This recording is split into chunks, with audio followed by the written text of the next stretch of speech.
अस्सलाम वालेकुम viewers. Pakistani latest dramas की तमाम अपडेट्स जानने के लिए सबसे पहले आप मेरे चैनल को सब्सक्राइब कर लीजिए ताकि आने वाली तमाम लेटेस्ट वीडियोस आप तक बआसानी पहुंच सकें। ड्रामा सीरियल बला की अगली एपिसोड में आप लोग देखेंगे कि तैमूर का ताया जो अच्छी तरह से अपनी भाभी की बेइज्जती कर देता है, तो निगार बेगम आकर कहती है कि मैं तैमूर की शादी में जाऊंगी, क्योंकि वो सबा और उसके बॉयफ्रेंड को मॉल में देख चुकी है। इसलिए उसके दिमाग में बड़ा शैतानी किस्म का प्लान चल रहा है। वो मेहंदी पर स्पेशल सबा से मिलती है और उसके लिए सॉफ्ट ड्रिंक लेकर आती है।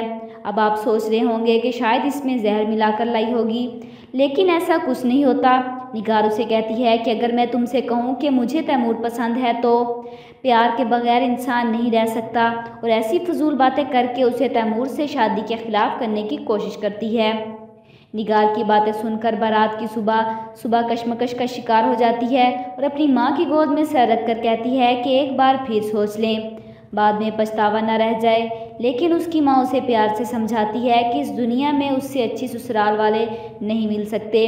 बारात की तैयारी हो रही है। माँ अपने बेटे के सर पर सेहरा सजा रही है और साथ ही कह रही है कि मुझे मेरे बेटे की ढेर सारी खुशियाँ चाहिए। बारात धूमधाम से निकलती है और तैमूर दूल्हा बनकर शहजादा लग रहा है। स्टेज पर बैठे अचानक निगार उसके बराबर आकर बैठ जाती है। अच्छे लग रहे हो तैमूर। तैमूर का दिल उसकी तरफ से काफ़ी हद तक साफ हो चुका था, इसीलिए नरमी से कहता है कि निगार, मैंने कभी तुम्हारे बारे में ऐसा नहीं सोचा था। निगार बड़ी खुश है जैसे उसकी शादी हो रही हो।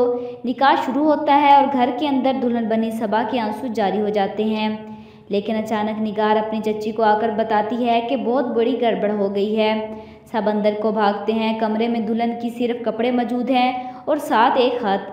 सबा की माँ वो खत खोल कर पढ़ती है, जिस पर सबा घर से भागते हुए लिख कर जाती है, मैं ये शादी नहीं कर सकती।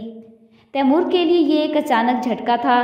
वो अपनी जगह बुत बना खड़ा रह जाता है। सबा की माँ ये सदमा बर्दाश्त नहीं कर पाती। माँ के लिए मरने का मकाम है जब उसकी बेटी उसे दुनिया के सामने रुसवा करके चली जाती है। सबा की माँ को बेटी का दिया हुआ जख्म मार देगा, और दूसरी तरफ तैमूर बेचारा अपनी मोहब्बत के अरमान दिल में सजाए इसी मोहब्बत की कब्र पर मातम करता है। निगार का एक मकसद तो पूरा हो गया, तैमूर और सबा की शादी ख़त्म कर देना। दूसरा मकसद अपने भाई की शादी भी ख़त्म करना। ज़ेबा के पीछे उसने जिस लड़के को लगाया था वो अपना काम बड़े आसान तरीके से कर रहा है, और बाकी का काम निगार का बाप सर इंजाम दे रहा है, अपने बेटे का कान उसकी बीवी के खिलाफ भरकर।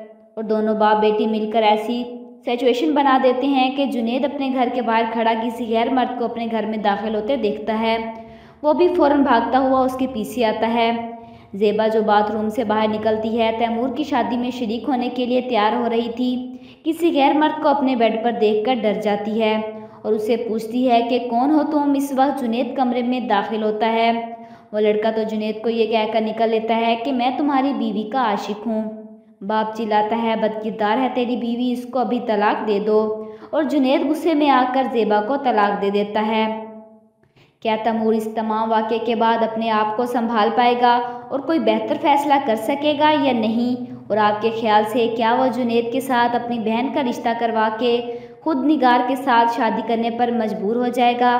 कमेंट बॉक्स में अपनी राय का इजहार ज़रूर कीजिएगा और साथ ही साथ मेरे चैनल को भी सब्सक्राइब कीजिएगा।